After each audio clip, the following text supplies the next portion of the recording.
Hello வணக்கம். நான் உங்கள் எஸ்ஏவி. இந்த வீடியோவில் ஒரு முக்கியமான விஷயத்தை பற்றி பேச போகிறோம். யாரும் பேசாததை பேச போகிறோம். மாற்றுத்திறனாளிகள்னாலே பொது சமூகத்திற்கு ஒரு எண்ணம் உண்டு. அவர்கள் பரிதாபத்துக்குரியவர்கள், அவர்கள் ஏளனத்துக்குரியவர்கள். அதை விட முக்கியமாக அவர்களை இழிவுபடுத்தலாம், காயப்படுத்தலாம், கஷ்டப்படுத்தலாம், அசிங்கப்படுத்தலாம், அவமானப்படுத்தலாம். அவர்களால் நம்மளை எதிர்த்து எதுவுமே செய்ய முடியாது. அவர்களுக்காக யாரும் பெரும் கூட்டம் திரண்டு நிற்க போகிறதும் கிடையாதுங்கிற திமிர் பொது சமூகத்தில் பெரும்பான்மையோருக்கு இருக்குது.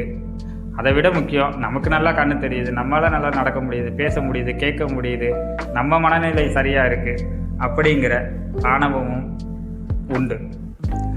பொது சமூகத்தை ஒட்டுமொத்தமாக மாற்றி அமைத்திட முடியுமான்னா அது ரொம்ப கடினம். ஆனால் இந்த பொது சமூகத்தையே தலைமை தாங்க தலைவர்கள் இருக்காங்கல்ல, அவர்களோட தரமற்ற, தகுதியற்ற, அறிவற்ற வார்த்தைகள் இருக்குல்ல, அவர்களை எப்படி நாம் திருத்த போகிறோம், அதை பற்றிய பதிவு தான் இது.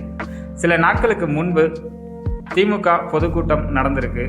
அங்கே திமுகவின் பொதுச் செயலாளர், மூத்த அமைச்சர், மூத்த அரசியல்வாதி துரைமுருகன் அவர்கள் எதிர்க்கட்சியை பார்த்து பேசியிருக்காரு.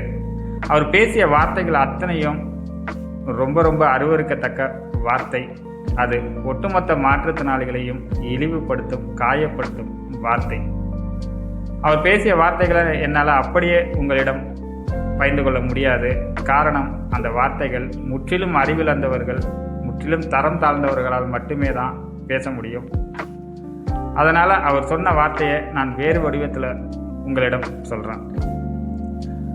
உங்கள் கட்சியில எல்லாம் வெறும் பார்வையற்றவர்களையும், பார்வை மாற்றுத்திறனாளிகளையும், அல்லது நடக்க முடியாதவர்களையும், கேட்க முடியாதவர்களையும் வச்சுக்கிட்டு நீங்கள் எங்களை எதுக்குறீங்களா அப்படிங்கிறது தான் அவர். அப்படி இந்த வார்த்தை அடிப்படையில் சொல்லியிருந்தாலுமே அது தவறு அல்ல, குற்றம். ஆனால் அவர் வேறு வேறு மிக அருவருப்பான வார்த்தைகளை பயன்படுத்தி பேசியிருக்காரு. இதை குறித்து யாருக்கும் எந்த பிரச்சனையும் கிடையாது. துரைமுருகன் அவர்களிடம் ஒரே ஒரு கேள்வி தான் நான் கேட்கணும். துரைமுருகன் அவர்களை நீங்கள் ரொம்ப ஈஸியாக எதிர்க்கட்சியை பார்த்து சொல்கிறேங்கிற பேரில் மாற்றுத்திறனாளிகளை இவ்வளோ காயப்படுத்திருக்கீங்க, இழிவுபடுத்திருக்கீங்க.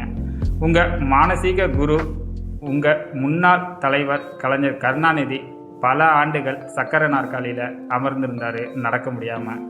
அவருடைய இறுதி காலகட்டத்தில் அவரால் முற்றிலும் பேச முடியலை. கேட்கும் திறன் குறைந்துட்டு, பார்க்கும் திறன் குறைந்துட்டு, நீங்கள் சொன்ன அத்தனை வார்த்தையும் உங்கள் தலைவரையும் சேர்த்தே இழிவுபடுத்துகிறது, காயப்படுத்தியது என்பது உங்களுக்கு புரியாது. ஏன்னா உங்களுக்கு அந்த புரிஞ்சிக்கிற அறிவு இல்லைங்கிறது நீங்கள் பேசும்போதே தெரிஞ்சுட்டு. இதே கேள்வியை நான் முதல்வர், திமுக தலைவர் ஸ்டாலின் அவர்களிடம் கேட்குறேன். உங்கள் கட்சி பொதுச் செயலாளர், ஒரு மூத்த அமைச்சர் இப்படி வார்த்தைகளை பயன்படுத்தியிருக்கார். இது உங்கள் தந்தை, உங்கள் தலைவர் கலைஞரையும் இழிவுபடுத்தும் வார்த்தைகளே. இதில் உங்களுக்கு சம்மதமா?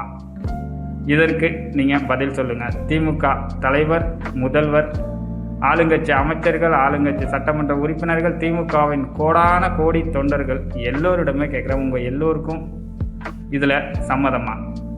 அவர் உங்கள் கலைஞரை, உங்கள் தலைவரை இழிவுபடுத்தியிருக்கார் அப்படின்னு சொன்னாலே நினைக்கும் போது உங்களுக்கு ஒரு வலி இருக்கும்ல. அப்போ அந்த வலி மற்ற மாற்றுத்திறனாளிகளுக்கு இருக்காதா? அவர்களை அப்படி காயப்படுத்தும் போது அவங்களுக்கு வலிக்குமேனு கூட உணராத நீங்கள்லாம் என்ன அரசியல் கட்சியில் இருந்து என்னத்தை கிழிக்கிறீங்கன்னு தான் கேட்குறேன். முதல்வர் இடத்துல இருக்கிற ஒருத்தர், அவரே ஒரு இடைத்தேர்தல் பிரச்சாரத்தில் கண்ணு இல்லாத டேஷ்னு பார்வை மாற்றுத்திறனாளிகளை இழிவுபடுத்துகிற வார்த்தையை பயன்படுத்தியிருக்காரு. அவர் அமைச்சர் பயன்படுத்துகிறாரு. சட்டமன்ற சபாநாயகர் எதிர்கட்சிகள் வெளிநடப்பு செய்யும் போதெல்லாம் சாக்கு சொல்லி வெளிநடப்பு செய்கிறாங்கன்னு சொல்கிறாரு. அவர் வெறும் சாக்குன்னு சொல்லலை, அவர் இன்னொரு வார்த்தையும் பயன்படுத்துகிறாரு. அந்த வார்த்தையை பயன்படுத்தின உடனே ஒட்டுமொத்த அமைச்சர்களும், முதல்வர் உட்பட ஆளுங்கட்சி உறுப்பினர்கள் எல்லோருமே மேடையை தட்டி சிரிக்கிறாங்க. அதற்கு பிறகு சபாநாயகர் அந்த வார்த்தையை சொல்லி நான் அவ குறிப்பிலேருந்து நீக்கிறேன் அப்படின்னு சொல்கிறாரு. உங்கள் எல்லோருக்கும் வெட்கமாகவே இல்லையா? நீங்கள் எப்படி ஒரு மாநிலத்தை ஆளும் தகுதியோடு இன்னமும் இருக்கீங்கிறது தான் கேள்வியாக இருக்குது. சக மனிதனை மனிதனாய் மதிப்பது தானே சமூக நீதி. நாங்கள் சமூக நீதியை கட்டி காப்பாற்றுறோன்னு வார்த்தைக்கு வார்த்தை சொல்லும் திமுக தலைவரே, தமிழ்நாட்டின் முதல்வரே, இதுதான் உங்கள் சமூக நீதியா? இந்த வார்த்தைகளை நாங்கள் மட்டும்தான் பேசுகிறோமா, மற்ற யாருமே பேசலையான்னு நீங்கள் கேட்டால் எல்லோரும் பேசியிருக்காங்க. ஐபிஎஸ் படித்த அண்ணன் அண்ணாமலை பேசியிருக்காரு, நாம் தமிழர் அண்ணன் சீமான் பேசியிருக்காரு, டாக்டர் ராமதாஸ் பேசியிருக்காரு, அமைதிப்படை ஹீரோ அமாவாசை பழனிசாமி பேசியிருக்காரு, இன்னும் நிறைய தலைவர்கள் பேசியிருக்காங்க, பேசிக்கிட்டே தான் இருக்காங்க. கேட்டால் எல்லோரும் இது பழமொழி, இது மூத்தோர் சொன்ன மொழி, வாக்கு புண்ணாக்கு இப்படி தான் சொல்லுவீங்க. ஆதி மனிதன் ஆடையின்றி தான் தெரிஞ்சான், ஆடை இல்லாமல் இப்போ நீங்களும் தெரிய முடியுமா? காலத்துக்கு ஏற்றது போல் நம்மை நாம் மாற்றிக்கொள்வது அவசியம். தமிழில் எல்லா வார்த்தைகளும் இருக்குது. சில வார்த்தைகளை நம்ம கெட்ட வார்த்தைன்னு சொல்கிறோம். அதை ஏன் கெட்ட வார்த்தைன்னு சொல்கிறீங்க? அதுவும் தமிழ் வார்த்தைன்னு சொல்ல வேண்டியதானே, எல்லோரையும் நோக்கி பேச வேண்டியது. பழமொழிகள் முதுமொழிகள் ஜாதி ரீதியாகவும் இருக்குது. தைரியம் இருக்கா? எல்லா அரசியல் கட்சி தலைவர்களையும் பார்த்து கேட்குறேன். உங்கள் எல்லோருக்கும் தைரியம் இருந்தால் அந்த மாதிரி ஜாதி ரீதியான பழமொழிகளை உங்களால் பேச முடியுமா மேடை ஏறி? பிறகு எப்படி நீங்கள் மாற்றுத்திறனாளிகளை தொடர்ந்து இழிவுபடுத்தும் காயப்படுத்தும் வார்த்தைகளை வெட்கமே இல்லாமல் பேசிக்கிட்டே இருக்கீங்க? அதுலேயும் ஒரு அமைச்சரா முதல்வரா? உங்களுக்கெல்லாம் எந்த தகுதியும் இல்லை சமூக நீதியை பற்றி பேச. எப்போது எல்லோரும் மாறப்போறீங்க? அந்த கேள்வியோடு இந்த பதிவை முடிக்கிறேன். பொது சமூகமே, இந்த வீடியோவை பார்க்குற உங்கள் எல்லோருக்கும் ஒரே ஒரு வேண்டுகோள் தான். எல்லோரும் மனிதர்கள், மாற்றுத்திறனாளிகள் இயந்திரங்கள் அல்ல.